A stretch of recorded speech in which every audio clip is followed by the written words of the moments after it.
बेटे अब हम पढ़ रहे हैं डाइजेशन ऑफ प्रोटीन्स। जिस तरह कार्बोहाइड्रेट की डाइजेशन इमरान कहाँ से शुरू हो जाती है?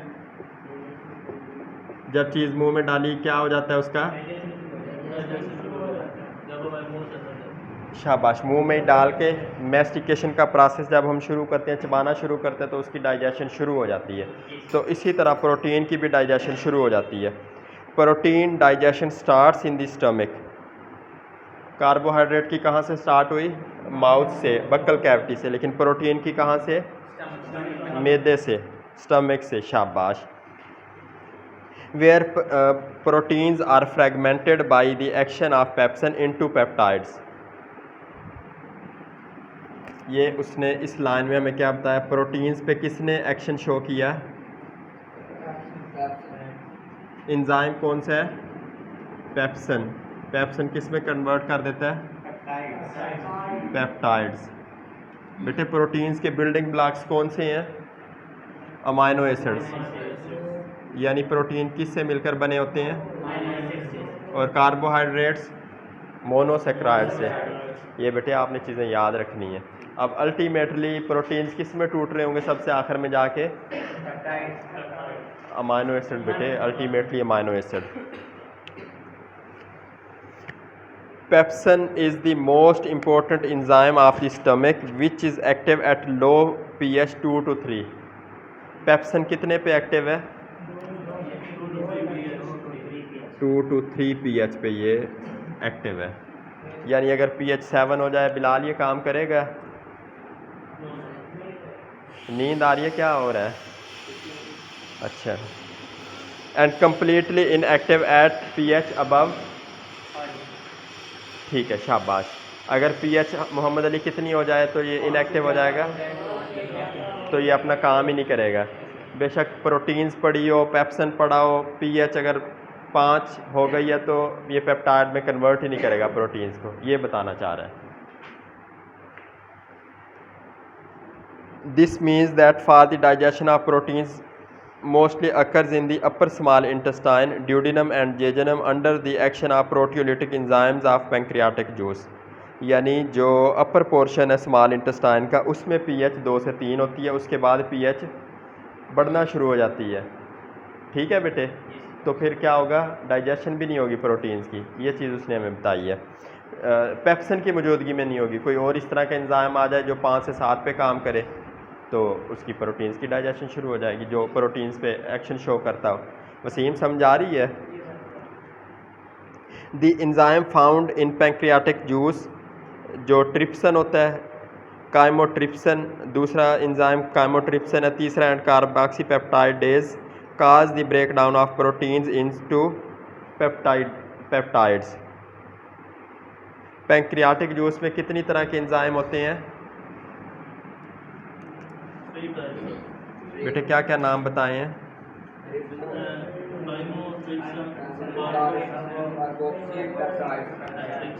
काइमोट्रिप्सन,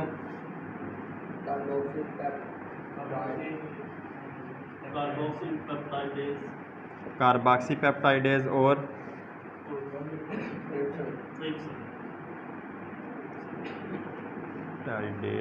ट्रिप्सन। ये किस में मौजूद होते हैं? शाबाश। पैंक्रियाटिक जूस जब प्रोटीन्स पे एक्ट करता है तो ये वाले एंजाइम इसको तोड़ फोड़ देते हैं। शाबाश। पैंक्रियाटिक जूस कहाँ से निकलता है? पैंक्रियाज से। पैंक्रियाज को उर्दू में क्या कहते हैं? लबलबा बेटे, या पित्ता को कहते हैं। ठीक है, ये मेरी खुराक की नाली जा रही, ये मेरा स्टमक है, और इधर मेरे क्या है? जिगर। उसमें क्या होता है?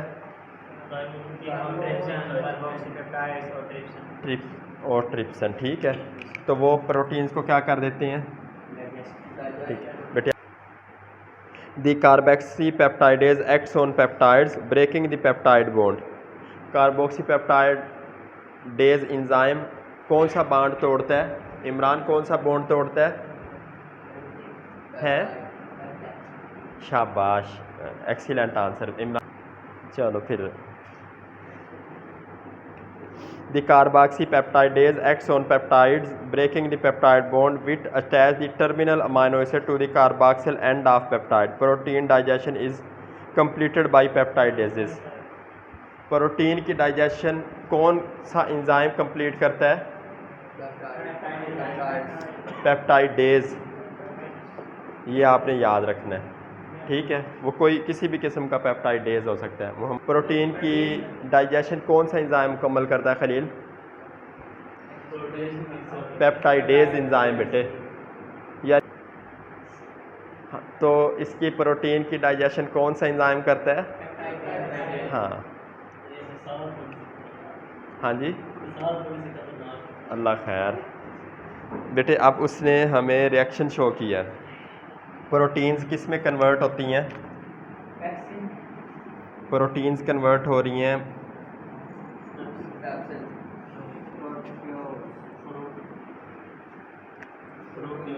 बेटे, ये कन्वर्ट हो रही हैं प्रोटियोजेज में, पेप्टोन्स में, प्रोटियोजेज, पेप्टोन्स और पॉलीपेप्टाइड्स और बेटे इसमें और क्या लिखा हुआ है? प्रोटियोजेज, पेप्टोन्स एंड पॉलीपेप्टाइड्स। ये किसकी मौजूदगी में हो रही हैं? एंजाइम कौन सा है?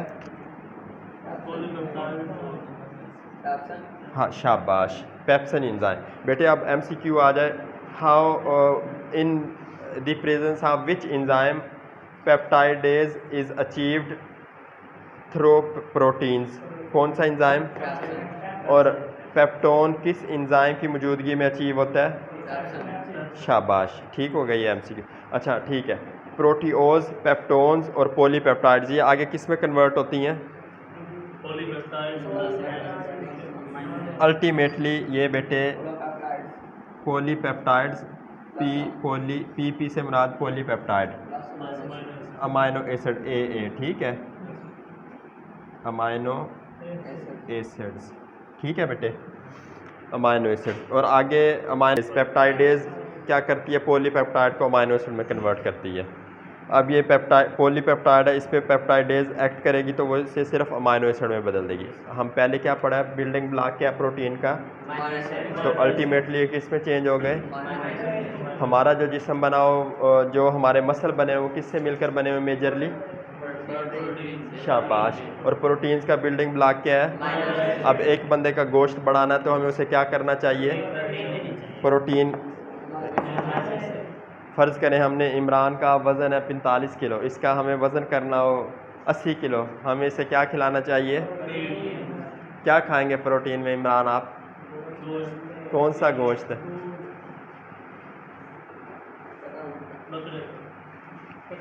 जो वो गोश्त जिसमें प्रोटीन ज़्यादा हो, ठीक है बेटे, उससे आपका मसल मास बढ़ जाएगा। एक बंदे ने क्या लफ्ज़ बोला था अभी? दूध में तो बेटे प्रोटीन नहीं होती, दूध में कार्बोहाइड्रेट होती हैं। लैक्टेज एंजाइम लैक्टोज को कन्वर्ट, लैक्टोज शुगर होती है, ठीक है बेटे, उसमें प्रोटीन नहीं होती। और एक और लफ्ज़ बोला था, हाँ बेटे, अंडे में प्रोटीन होती है, ठीक है, अंडे की जर्दी में भी प्रोटीन होती है और सफ़ेदी में भी। जर्दी को इंग्लिश में इमरान क्या कहते हैं? योक।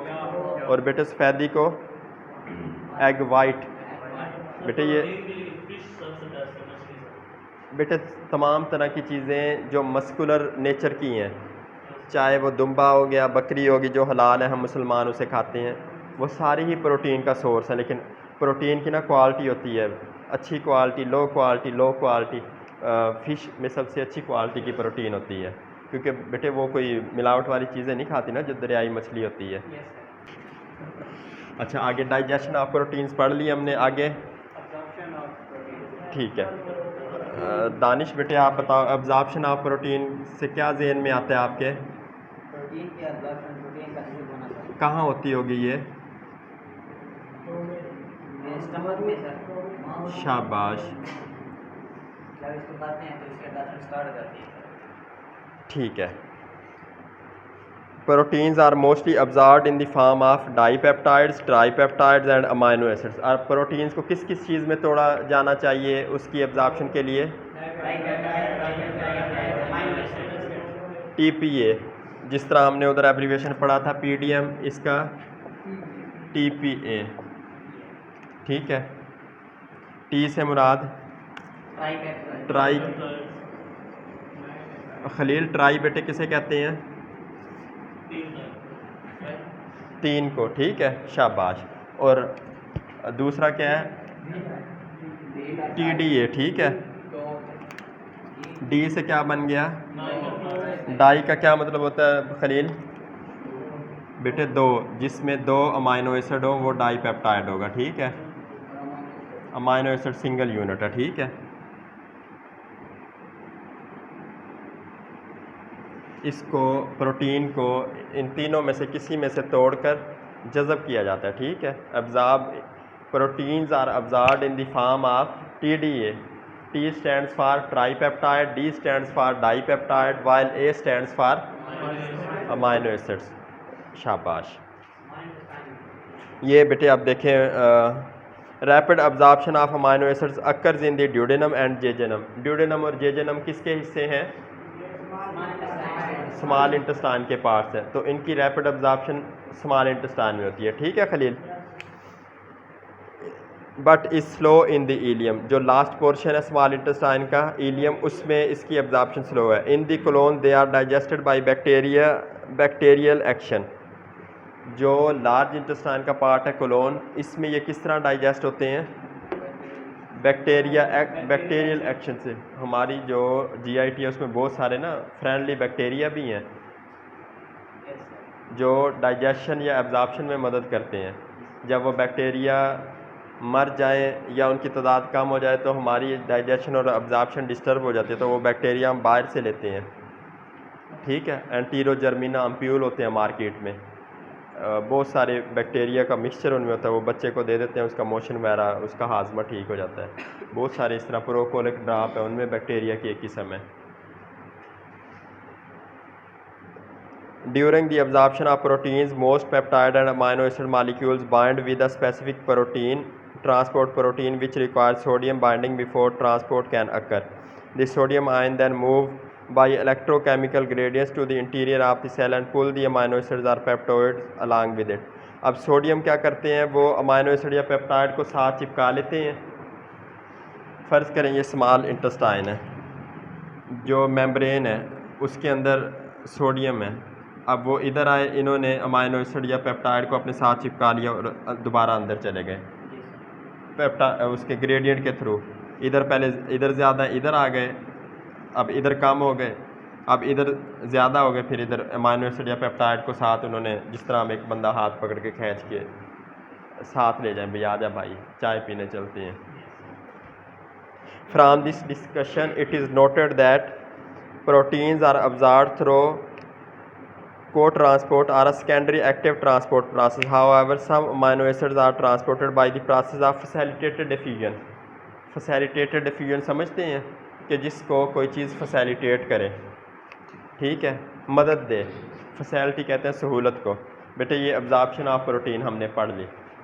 अली ओके, चलो बेटे digestion and absorption of fat. बेटे फैट से क्या चीज़ आपके जहन में आती है? हाँ, शाबाश। ये मोटापा लफ्ज़ किसने इस्तेमाल किया है? इमरान, आपको कौन सबसे फैटी बंदा लग रहा है क्लास में? ये कौन सा बंदा इस तरह वाला है? शाबाश। डाइजेशन एंड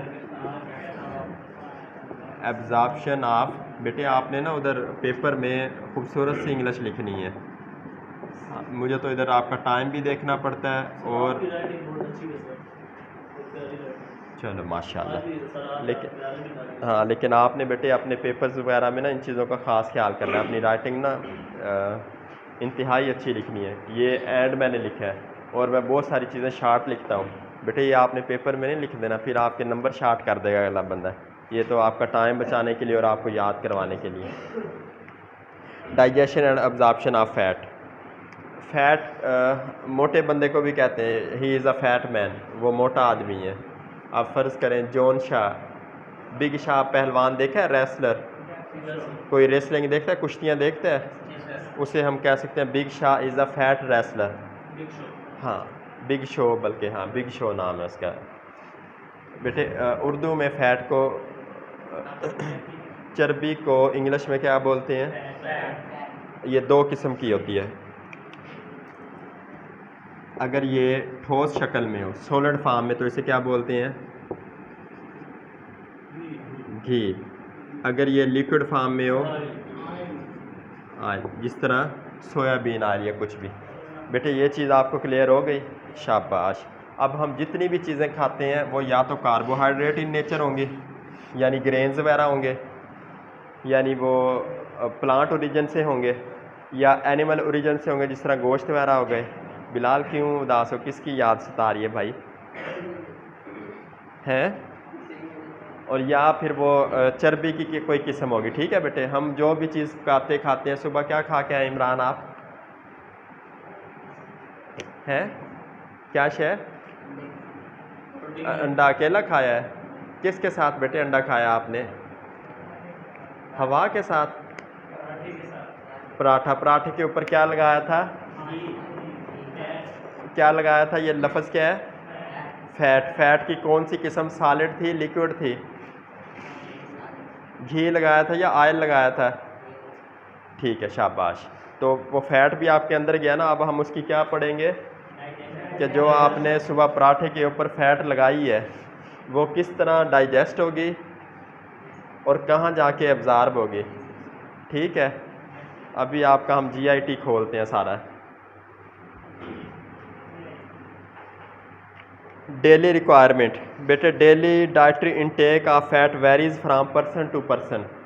अब एक बंदा माशाल्लाह उनके घर में 20 भैंसें हैं, जिस तरह वसीम हो गया अपना, माशाल्लाह इनका कोई मिसाल फ़र्ज़ कर लें, इनका माशाल्लाह 5 मन दूध निकले, उनके तो घर में बहुत ज़्यादा मक्खन वगैरह होगा, तो माशाल्लाह उनके घर में फ़ैट बहुत ज़्यादा होगा। तो अगर वो फ़ैट बचपन से ही ज़्यादा खा रहे तो उनकी जिस्म को फ़ैट की ज़्यादा ज़रूरत होगी। अब एक बंदा बेचारा सूखी रोटी सुबह खाता है तो उसको फ़ैट, उसका जिस्म को पता ही नहीं फ़ैट होता क्या है, तो वो कमज़ोर सा होगा और उसके जिस्म को इतनी ज़रूरत भी नहीं होगी। जिस तरह हम किसी चीज़ को आदी कर लें, वो ये बता रहा है the daily dietary intake of fat varies from person to person. ठीक खलील बेटे समझ आइए इसकी। Depending upon the nature and socio economic condition of the individual, ये बता दिया। जिस तरह किसी की भैंस से ज़्यादा दूध वगैरह ज़्यादा, उसको फ़ैट वो ज़्यादा खा रहा है बचपन से। एक बंदा बेचारा माली हालात महदूद हैं तो उसके मामलात अपनी जेब के मुताबिक हैं। However the average daily intake of fat is 25 to 160 ग्राम। 25 से 160 ग्राम पर डे। खलील एक बंदा एक दिन में कितना फ़ैट इस्तेमाल करता है? 25 to 160 ग्राम पर डे। ये हमारे जिस्म को इतना एक दिन में काफ़ी है, यानी 25 से कम ना हो, 160 से ज़्यादा ना हो। 25 से कम होगा तो हमारे जो नॉर्मल बॉडी फंक्शन है वो डिस्टर्ब हो जाएंगे। अगर 160 से ज़्यादा होगा क्या होगा? बंदा क्या बन जाएगा? बगलोल बन जाएगा, बबका बन जाएगा, जिसे हम मोटा कहते हैं या इस तरह मुख्तलिफ नाम रख देते हैं। हाँ, fats in the diet, the most abundant fats in the diet are. कितनी किस्म के बेटे उसने बताए? डाइट में कितनी किस्म के फ़ैट हैं? खलील पहला नाम बेटे बताओ,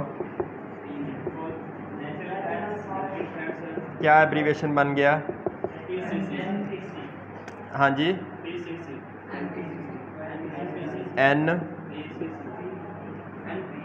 NPC। एन से कौन से फ़ैट बन गए? शाबाश, नेचुरल फ़ैट जो कुदरती तौर पे मौजूद है। ठीक है, और पी से फास्फोलिपिड्स, कोलेस्ट्रोल। ये कोलेस्ट्रोल है लफ्ज़? शाबाश, ठीक है। हमें डाइटरी फ़ैट में क्या कितने चाहिए? कौन सी हैं? 3 NPC, natural fat, phospholipid, cholesterol. ठीक है, शाबाश बेटे। अब डाइजेशन ऑफ फैट्स हम देख रहे हैं इन यंग एडल्ट्स। मुकम्मल कर लेते हैं इसको ना फैट को। बेटे ये था ही बहुत टिपिकल। असल में ना आपने बायोकेमिस्ट्री नहीं पढ़ी, अगर आपने बायोकेमिस्ट्री पढ़ी होती ना आपको फिर ये बहुत आसान हो जाता है। वो इंशाल्लाह जब लिंक कर देंगे ना, हम जब बायोकेमिस्ट्री पढ़ेंगे तो बहुत आसानी हो जाएगी फिर आपको इंशाल्लाह। ये जो आज पढ़ा है वो सारा ही क्लियर हो जाएगा। डाइजेशन ऑफ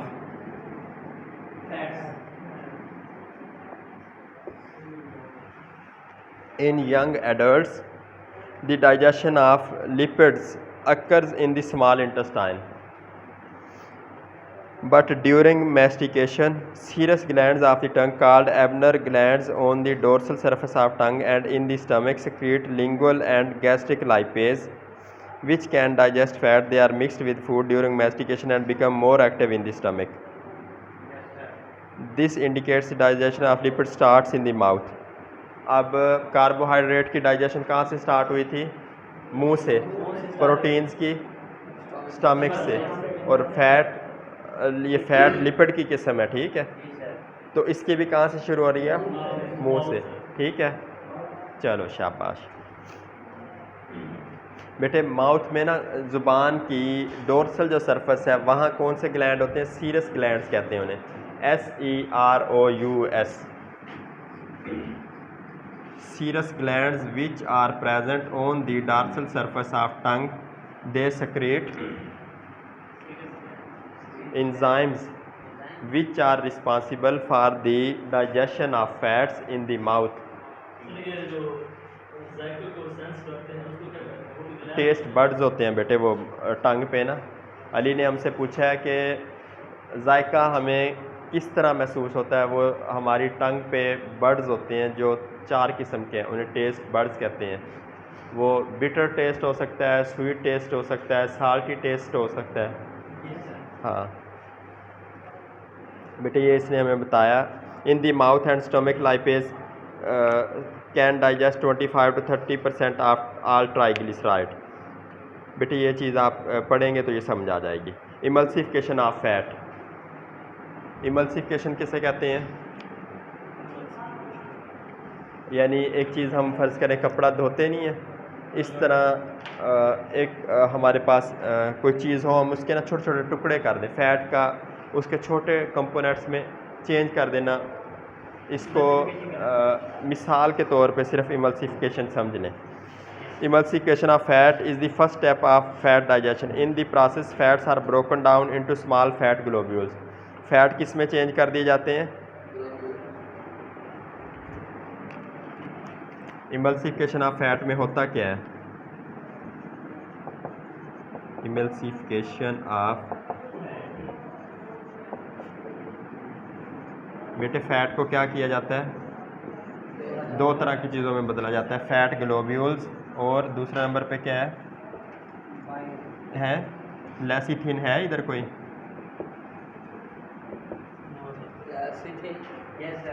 शाबाश।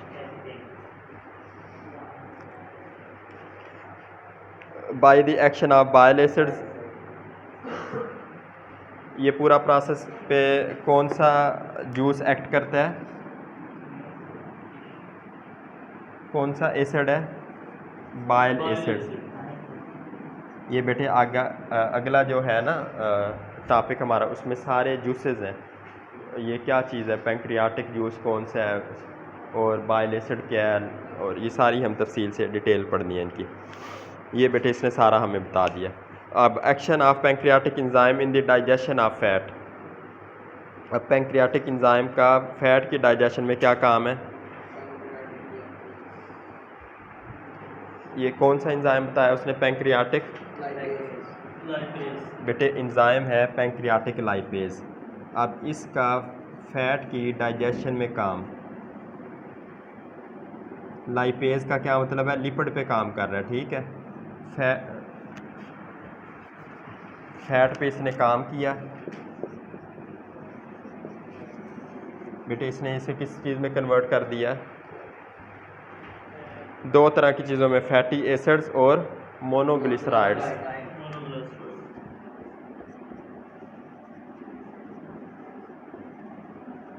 फैटी एसिड्स और साथ में मोनोग्लिसराइड्स। ये बेटे किसका किरदार है? अगर इस पे फैट पे बाइल एसिड काम करे बेटे तो क्या बनेगा? खलील आप बताओ।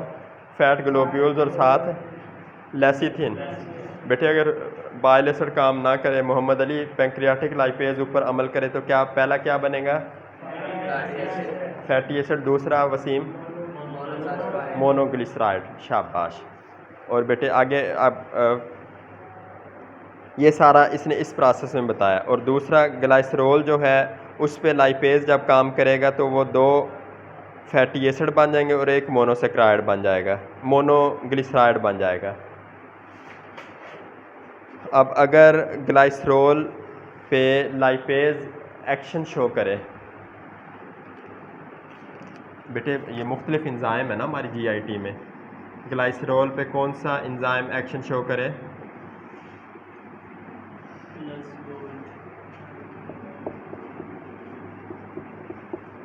क्या इंजाइम का नाम है बेटे? हाँ, ग्लाइसरोल पे कौन सा इंजाइम काम कर रहा है? लाइपेज।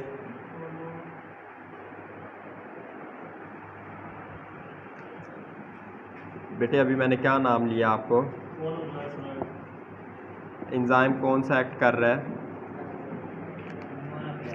बेटे लाइपेज। बेटे ये आपके याद रखने के लिए ना इंतहाई ज़रूरी है। Which enzyme converts glycerol into monoglyceride? क्या आंसर होगा? Which enzyme which acid converts fat into lecithin? Danish आप बेटे बताओ। क्या? ठीक है। बिलाल बेटे आप बताओ। Fat is converted into monoglyceride by the action of pancreatic lipase. Naveed बेटे आप बताओ। Fatty acid is obtained by glycerol by the action of which enzyme? Lipase. Khalil समझ आ गई बेटे आपको?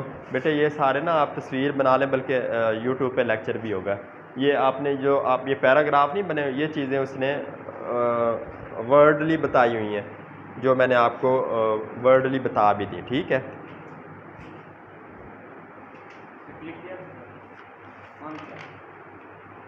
ये रेड चल रहा है ना बेटे? ये ज़रा अंदर कर दो, कहीं निकल ना गया हो। बेटे अब एब्जॉर्प्शन ऑफ फैट्स, बस ना छेड़ो ना छेड़ो। Absorption of fats. बेटे जो फैट्स हैं ये क्या बन जाते हैं?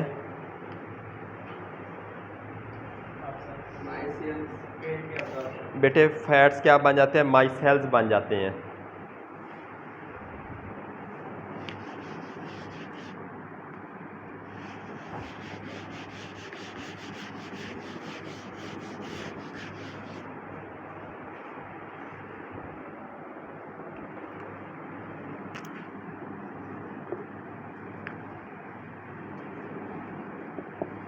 Absorption of fat is done by micelles formation. Fat जो चर्बी या घी क्या बन जाता है? माइसेल। अब माइसेल है क्या चीज़? माइसेल्स are small 4 to 5 millimeter in diameter spherical aggregates containing 20 to 30 molecules of lipids and bile salts। ठीक है। माइसेल्स क्या चीज़ है? स्फेरिकल एग्रीगेट्स हैं जिनका साइज़ 4 to 5 मिलीमीटर है, जिनमें 20 से 30 मालिक्यूल लिपिड के होते हैं और बाइल साल्ट्स के होते हैं। इनको माइसेल कहते हैं। अब माइसेल की कंपोजिशन में क्या कुछ है मोहम्मद अली? क्या कुछ है माइसेल में?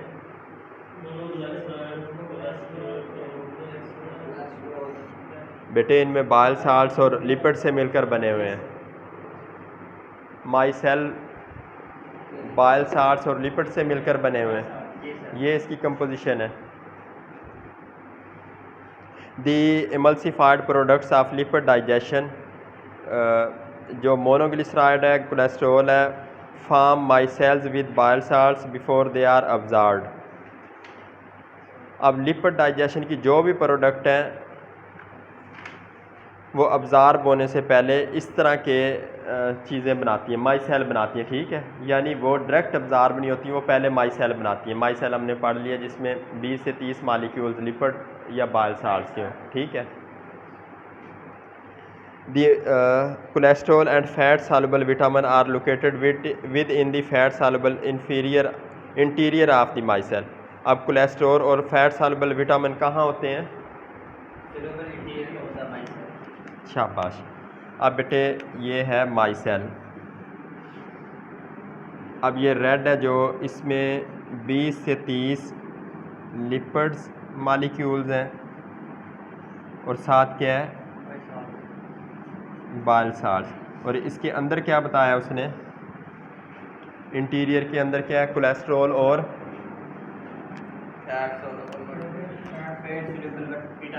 कोलेस्ट्रॉल और फैट सॉल्युबल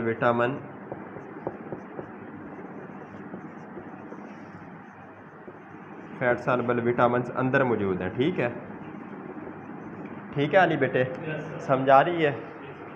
आप अपने ना क्वेश्चन लिख के रखना, वो सारे इंशाल्लाह ना बाद में हम वो करेंगे, उनको डिस्कस करते हैं। The cholesterol and fat soluble vitamin are located within the fat soluble interior of the micelle. अब माइसेल फार्मेशन हमने डिटेल से पढ़ ली। अब micelle and the absorption of lipids and bile salts. अब फैट्स बेसिकली अब्जॉर्प्शन से पहले myself बनते हैं, तो अब इनकी जज़ब कैसे होंगे ये? यानी फ़ैट डायरेक्ट जज़ब ही नहीं होते। अब एक बंदा पूछे जी फ़ैट जिस्म में जज़ब होते हैं, आप कहें हाँ जी जज़ब होते हैं, पहले वो माइसेल बनते हैं। वो कहें माइसेल क्या होता है? जिसमें 20 से 30 मालिक्यूल लिपिड्स और बाइल साल्ट्स हैं जी। उनके अंदर क्या होता है? अंदर कोलेस्ट्रॉल और फैट सॉल्युबल विटामिन्स होते हैं। ठीक है, ये ग्लोब्यूल्स 4 से 5 मिलीमीटर के ग्लोब्यूल्स होते हैं। अब पहला स्टेप उसने micelles and the absorption of lipids and bile salts का लिखा। Micelles contain free acids and 2 monoglycerides. They move along the brush border of the microvilli surface along their lipids to diffuse across the microvilli membrane into the enterocytes। बेटे इसने absorption का पहला step क्या लिखा है?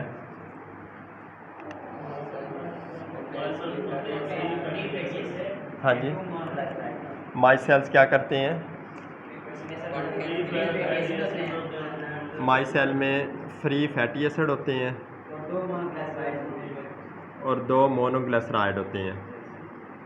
Free fatty acid plus monoglycerides. अब बेटे जब ये स्मॉल इंटेस्टाइन या स्मॉल इंटेस्टाइन या लार्ज इंटेस्टाइन में इस तरह हरकत करते हैं, मूव कर रहे होते हैं आगे की तरफ, तो ये ब्रश बॉर्डर बना होता है माइक्रोविलाई। ठीक है, जिस तरह टावल में नहीं ये माइक्रोस्कोप से नज़र आते हैं, जब इधर वो इस तरह फ़र्ज़ करो ये इस तरह बिल्कुल छोटे छोटे टुकड़े हैं इस तरह, तो वो बेटे जहाँ इनके पोर्स हैं तो ये अंदर चले जाते हैं। ब्लड वेसल्स हैं, ब्लड में चले जाएंगे, बहुत छोटे साइज़ के होते हैं ये। ठीक है,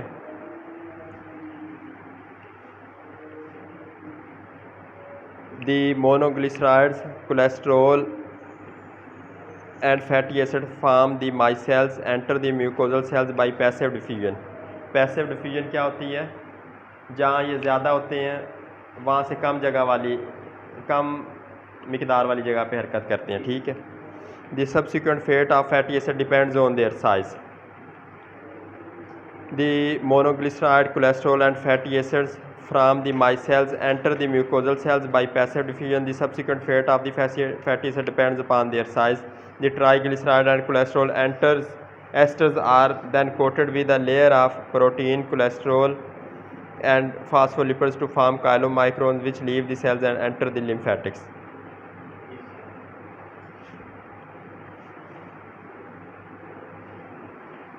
बेटे ये माइसेल इसके अंदर चले गए, तो ये क्या करते हैं? वहाँ